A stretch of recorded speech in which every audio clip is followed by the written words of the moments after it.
Je t'adore. Je t'adore. Tu es là, agissant parmi nous. Je t'adore. Je t'adore. Hey, tu ferais un chemin Au Père des miracles, sur cette promesse, lumière dans dans les ténèbres, oh Dieu, c'est ce que tu es. Oh yes, tu ferais un chemin Au Père des miracles, sur cette promesse, lumière dans les ténèbres, oh Dieu, c'est ce que tu es. Tu es là, présent parmi nous. Je t'adore. Je t'adore. Tu es là, tu restaures les cœurs brisés. Je t'adore. Je Je t'adore. t'adore. Tu es là, transformant nos vies. Je t'adore. Je t'adore. Tu prêches Au Père des miracles, sur cette promesse, lumière dans les ténèbres, oh Dieu, c'est ce que tu es. Oh oui, tu prêches Au Père des miracles, sur cette promesse, lumière dans les ténèbres, oh Dieu, c'est ce que tu es. Tu es là, présent parmi nous. Je t'adore. Je t'adore. Bien-aimés dans les Seigneurs, je vous salue au nom de Jésus-Christ notre Seigneur. Me voici de nouveau devant vous ce jour pour partager avec vous la parole de Dieu. Et aujourd'hui, la parole s'articule autour de l'actualité et nous irons dans le livre de Job pour lire le texte qui va être la base de notre partage de ce jour. La Bible nous dit, et nous allons lire dans Job chapitre 42, versets 1 à 6. La Bible dit la chose suivante. Job répondit à l'Éternel et dit, « Je reconnais que tu peux tout, que rien ne s'oppose à tes pensées. Quel est celui qui a la folie d'obscurcir mes desseins?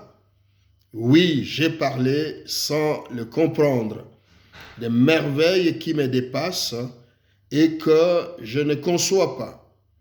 Écoutez-moi et je parlerai. Je t'interrogerai et tu m'instruiras. Mon oreille avait entendu parler de toi, mais maintenant mon œil t'a vu. C'est pourquoi je me condamne et je me répands sur la poussière et sur la cendre. Bien-aimé, Dieu est Dieu et Dieu est souverain. Dieu est infiniment grand et son intelligence est infiniment plus grande que l'intelligence de l'homme que nous sommes. La Bible nous dit que les pensées de Dieu ne sont pas nos pensées et nos pensées ne sont pas les pensées de Dieu. Les pensées de l'homme sont rien à côté de pensées de Dieu.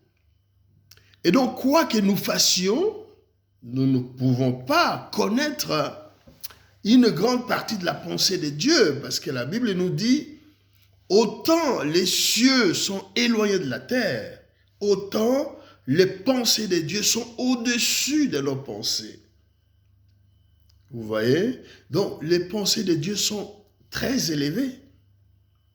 Et la Bible nous dit quelque part aussi que les choses cachées sont pour Dieu et les choses révélées sont pour nous. Ça veut dire que Dieu nous révèle ce qu'il veut nous révéler. Dieu ne nous révèle pas toutes ses pensées. Dieu ne nous dit pas tout. Il dit ce qui est important pour que l'homme puisse savoir. Maintenant, l'homme, quand l'homme ne comprend pas, l'homme veut quand même expliquer ce qu'il ne comprend pas. L'homme prétend aller lire dans les pensées de Dieu ce que Dieu n'a pas encore exprimé. Et l'homme veut tout expliquer. L'homme prétend tout comprendre. Et ce qui se passe là, moi je me suis dit un jour, parlant avec une sœur, j'ai dit, mais le Seigneur a certainement quelque chose à nous dire. Il a une leçon à nous donner. Il a un enseignement à nous communiquer. Et il me semble bien que cet enseignement, cette leçon que Dieu a à nous communiquer au travers des circonstances que nous vivons actuellement, c'est de savoir que nous sommes un peu plus orgueilleux, que nous sommes un peu plus prétentieux, que nous devons avoir de l'humilité. Nous ne connaissons pas tout ce que Dieu connaît. Et nous ne connaîtrons jamais tout tant que nous serons encore sur la terre. Ce n'est que quand nous serons en face de lui au ciel que nous allons tout comprendre. Mais ici, non, nous comprenons juste une infime partie de ce qui est nécessaire pour notre vie terrestre. Alors, ne cherchons pas à tout expliquer. Ne cherchons pas à tout expliquer. Alors, nous avons lu quelque chose sur Job. Et le livre de Job, c'est un livre qui concerne naturellement la souffrance. Le thème de ces livres, c'est le problème de la souffrance. Et la question par rapport à ça, c'est pourquoi Dieu, s'il est bon, permet-il la souffrance de ses créatures et précisément de ses enfants? Parce que ici, il s'agit de Job. Et dans les livres de Job, nous voyons un homme riche et heureux dans sa famille. Cet homme riche et heureux qui est Job se voit soudain accablé par des épreuves terribles. Eh bien, tous ses biens, tous ses enfants lui sont ravis en un seul jour. Lui-même est frappé d'une maladie incurable qui le fait souffrir cruellement. Mais pourquoi? Pourquoi cela? Eh bien, nous nous trouvons devant ces trois amis. Parce que la plupart des cas, quand quelqu'un, un enfant de Dieu est dans la souffrance, on a vite trouvé la raison, le péché. Il a péché. Il a péché. Il suffit que quelqu'un, un enfant de Dieu, un serviteur de Dieu, connaisse un malheur pour que, on commence à parler. Non, il a subi, c'est un jugement de Dieu. Dieu l'a frappé. Ce qui lui arrive là, Dieu l'a frappé. Si il perd un membre de sa famille, ou si lui-même meurt, ou s'il tombe malade, oh non, il ne prie pas bien, il n'a pas la foi. Dieu l'a frappé. On a vite fait comme ça de trouver une explication à des choses que nous-mêmes, nous ne maîtrisons pas. Et nous agissons un peu comme les trois amis de Job. Job, quand il était dans sa souffrance, il avait trois amis, et ces trois amis étaient des amis célèbres, sages, respectables, des amis objectifs par rapport à ce qu'ils connaissaient de la parole de Dieu. Ils étaient objectifs dans ce qu'ils disaient. Ils ne parlaient pas par méchanceté. Il y avait par exemple Éliphaz. Et Éliphaz, si on va chercher à le connaître, eh ben c'est un respectable et sage.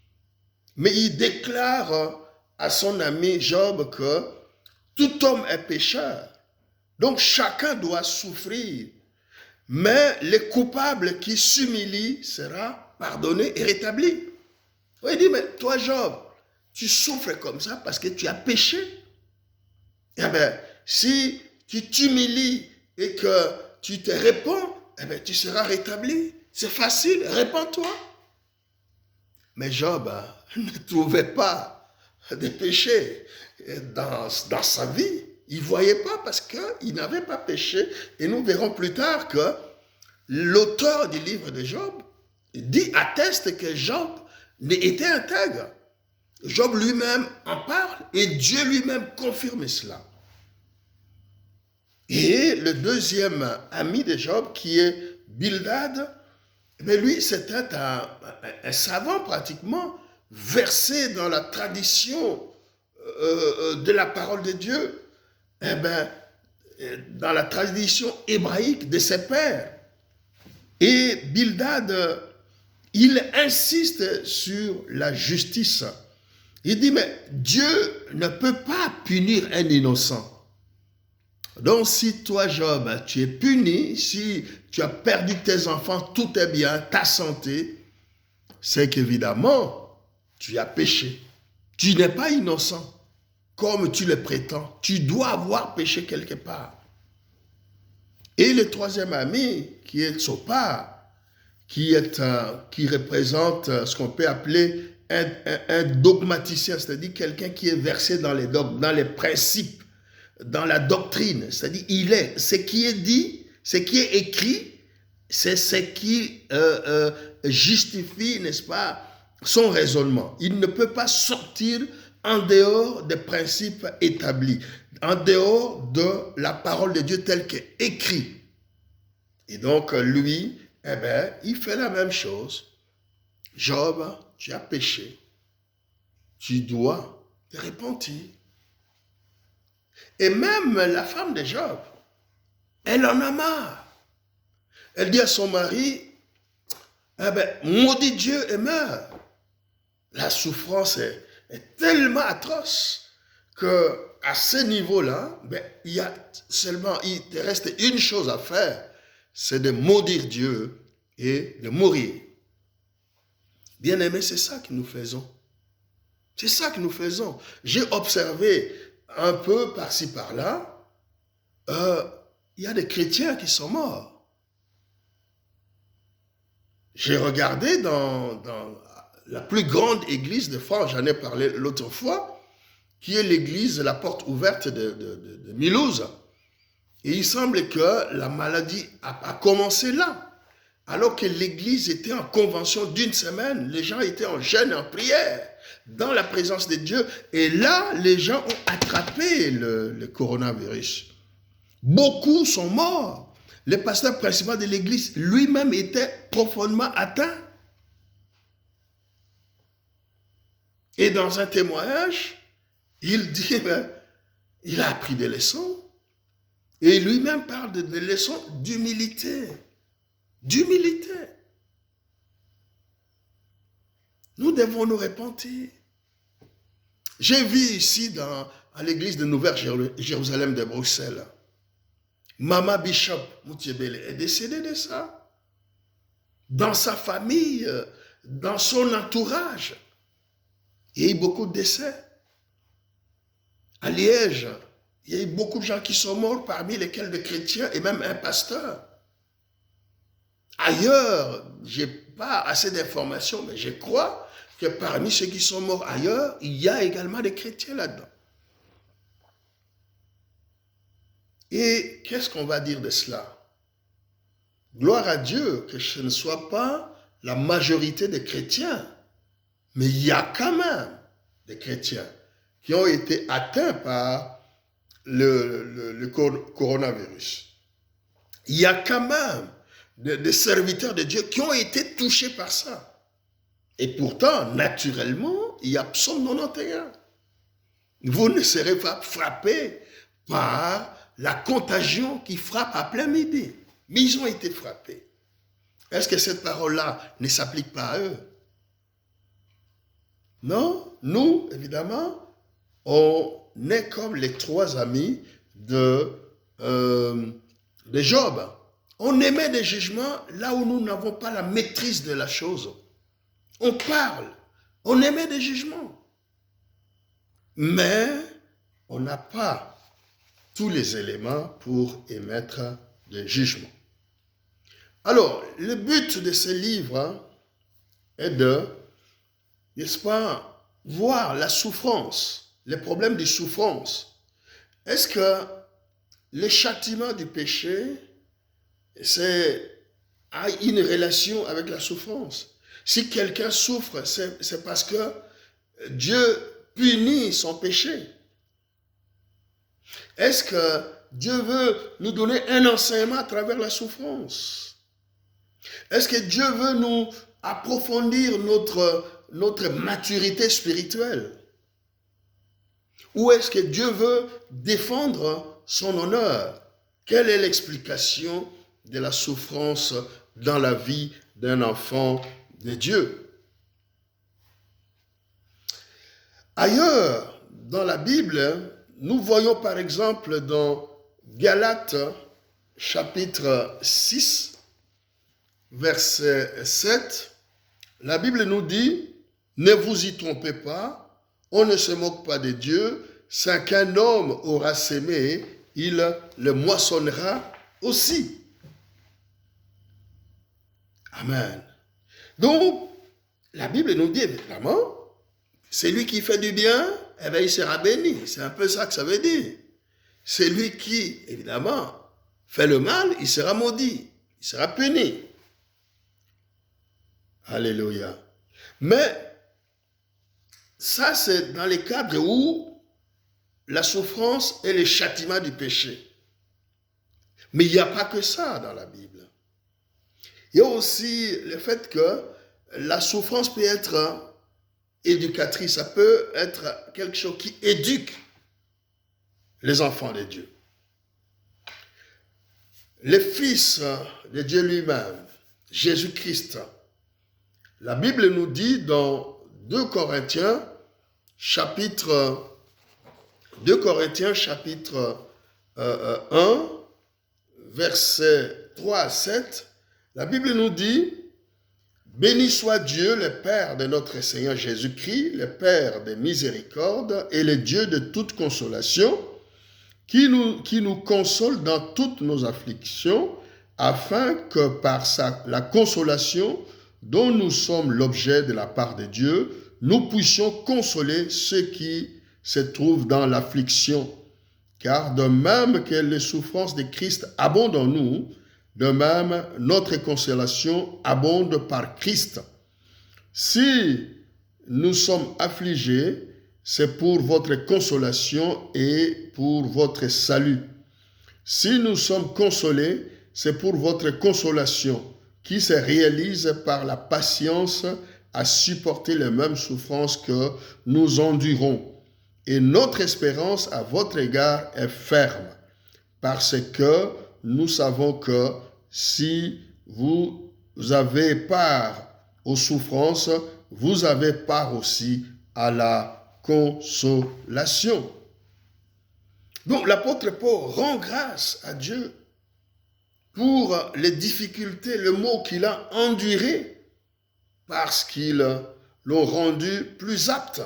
Les souffrances, les difficultés, les maux qu'apôtre Paul a endurés, qu'il a souffert, l'ont rendu apte au ministère de la compassion et de la consolation. Donc, il était devenu apte à compatir aux souffrances des autres parce que lui-même est passé par là. Il était apte de consoler les autres parce que lui-même, quand il a souffert, le Seigneur l'a consolé. Et nous, de même, quand nous passons par la souffrance, nous sommes plus aptes à comprendre exactement la souffrance de ceux qui souffrent Et nous sommes plus aptes à les fortifier, à les encourager et même à leur venir en aide. Parce que nous sommes passés par là. Voici un peu aussi le sens, la leçon, n'est-ce pas, que la souffrance nous donne, bien-aimés de Dieu. Alléluia. Donc, les années, et on peut aussi parler des années de souffrance, n'est-ce pas, de gens comme Joseph, Moïse, David, Jérémie, Daniel. Et pour eux, les années de souffrance ont été pour eux une période de maturation. C'est-à-dire les souffrances qu'ils ont connues ont contribué à leur maturité. Ils ont eu la maturité dans leur ministère grâce aux souffrances par lesquelles ils sont passés. Alléluia. La Bible, dont j'ai parlé même du Seigneur Jésus-Christ, la Bible nous dit qu'il a appris la souffrance par des choses. Il a appris, pas la souffrance, il a appris l'obéissance par les choses qu'il a souffertes. N'est-ce pas? Et nous pouvons lire ça dans Hébreux chapitre 5, verset 8. Et il est dit, je commence par le verset 7, « Au jour de sa chair, il a offert à grands cris et dans les larmes des prières et des supplications à celui qui pouvait les sauver de la mort. Et il a été exaucé en raison de sa piété. Tout fils qu'il était, il a appris l'obéissance par ce qu'il a souffert, donc par des choses qu'il a souffertes. Jésus-Christ, qui était fils de Dieu, dans sa vie terrestre, eh bien, il a aussi eu à apprendre l'obéissance. Et il a appris l'obéissance comment? Par des choses qu'il a souffertes.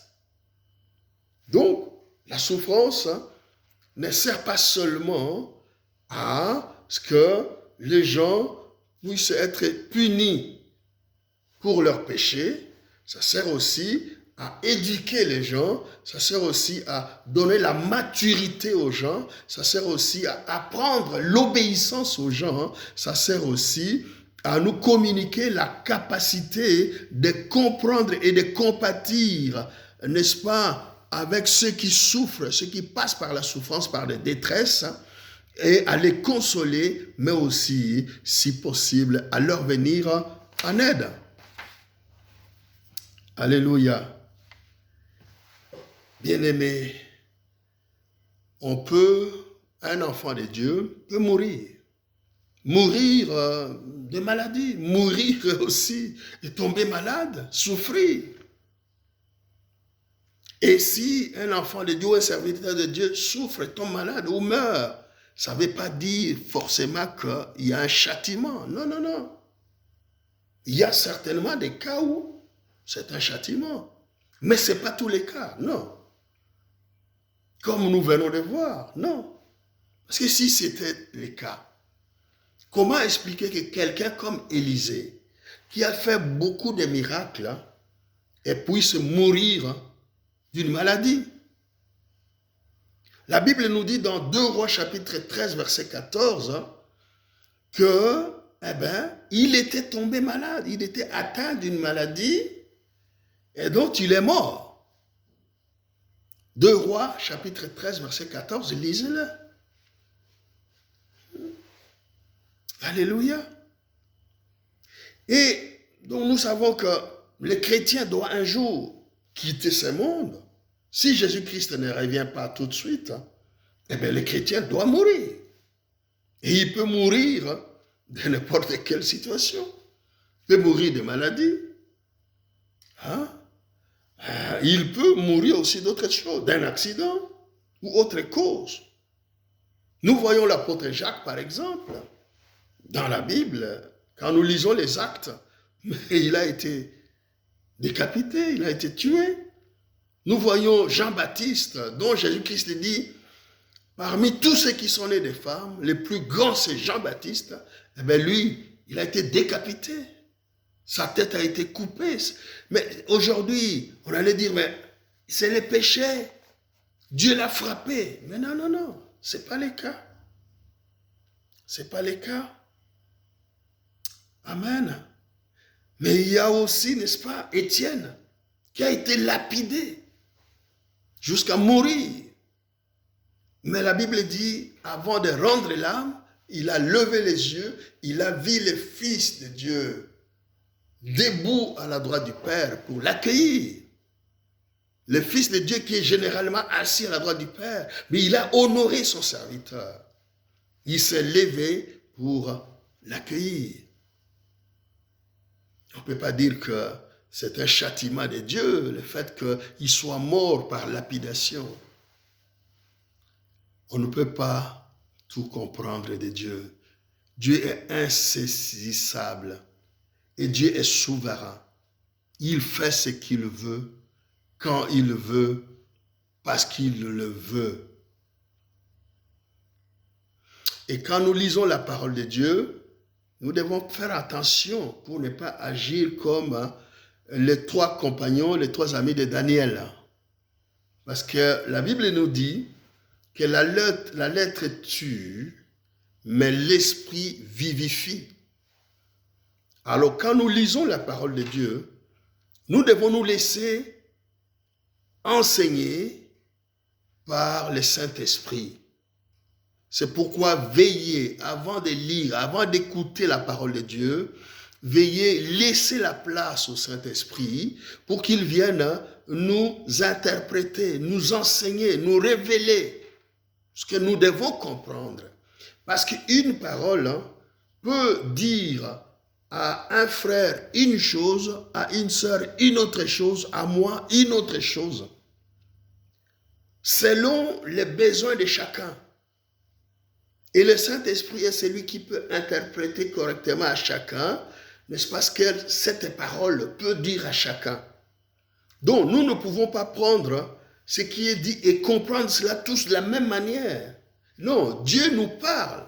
Et il parle à chacun selon ses besoins, selon ses problèmes spécifiques, selon sa situation spécifique.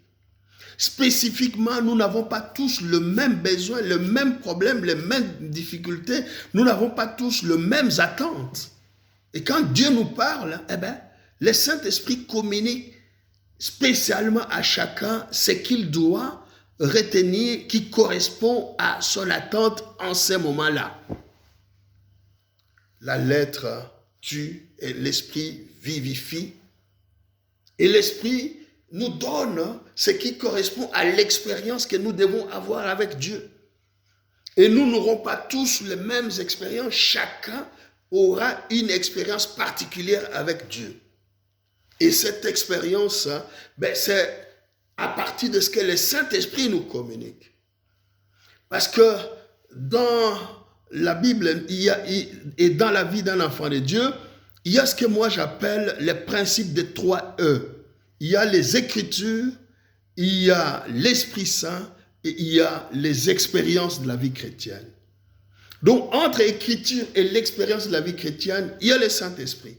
Donc, si le Saint-Esprit n'agit pas, eh bien, si les chrétiens ont des expériences, ces expériences ne seront pas bibliques. Nous avons besoin du Saint-Esprit pour qu'il vienne rendre vivante la parole de Dieu, pour qu'il vienne rendre compréhensible la parole de Dieu, pour qu'il vienne adapter la parole de Dieu à la situation de chaque personne de manière spécifique. Bien-aimés, quand on a écouté tout ça, il nous reste juste à nous repentir. Repentons-nous et soyons humbles. Ne nous comportons plus comme des gens qui connaissent tout. Nous ne connaissons pas tout. Nous devons chaque fois interroger Dieu. Seigneur, pourquoi cette situation? Seigneur, révèle-moi les raisons de telle souffrance. Pourquoi ceci arrive aux enfants de Dieu? Seigneur, révèle-moi. C'est comme ça qu'on apprend aussi à connaître Dieu. Quand on lui pose des questions, quand on ne s'empresse pas à interpréter des choses qu'on ne maîtrise pas, mais qu'à chaque fois, on revient devant le Seigneur pour lui demander, Seigneur, pourquoi ces choses arrivent? Quelles sont les raisons? Qu'est-ce qu'on doit faire? Quelles sont les leçons que tu veux nous donner? Répentons-nous, changeons, n'est-ce pas, d'attitude par rapport à la parole de Dieu, par rapport à la souffrance, par rapport à la vie des enfants de Dieu, par rapport à nos relations avec les autres. Soyons humbles. Que le Seigneur nous bénisse. Seigneur notre Dieu, notre Père, tu es Dieu. Tes pensées sont infiniment au-dessus de nôtres. Et nous ne connaissons pas tout. Et quelquefois, Seigneur, nous sommes orgueilleux. Nous nous comportons comme des gens qui connaissent tout. Mais par cette circonstance, tu nous montres que nous ne sommes rien. Nous sommes quelque chose par toi. Père, apprends-nous l'humilité. Merci parce que cette situation est en train de nous apprendre l'humilité. Apprends-nous à nous repentir. Apprends-nous à sortir de nos distractions et à nous attacher à toi et à toi seul. Parce que tu es à la porte, Seigneur Jésus-Christ, et tu reviens bientôt. Ô Seigneur notre Dieu, ne permets pas que tes enfants demeurent dans la distraction, mais fais que tous reviennent à toi dans une grande repentance, une repentance sincère, et que tous s'attachent à toi, Jésus-Christ. Merci Seigneur pour ton amour. Merci pour ta grâce. Merci pour ta miséricorde. Merci de nous garder. Merci de garder, Seigneur, les personnels soignants qui sont en première ligne dans les combats contre ces virus de coronavirus. Garde-nous, Seigneur notre Dieu, de tous ces fléaux et que toute la gloire te revienne. Au nom de Jésus-Christ. Amen.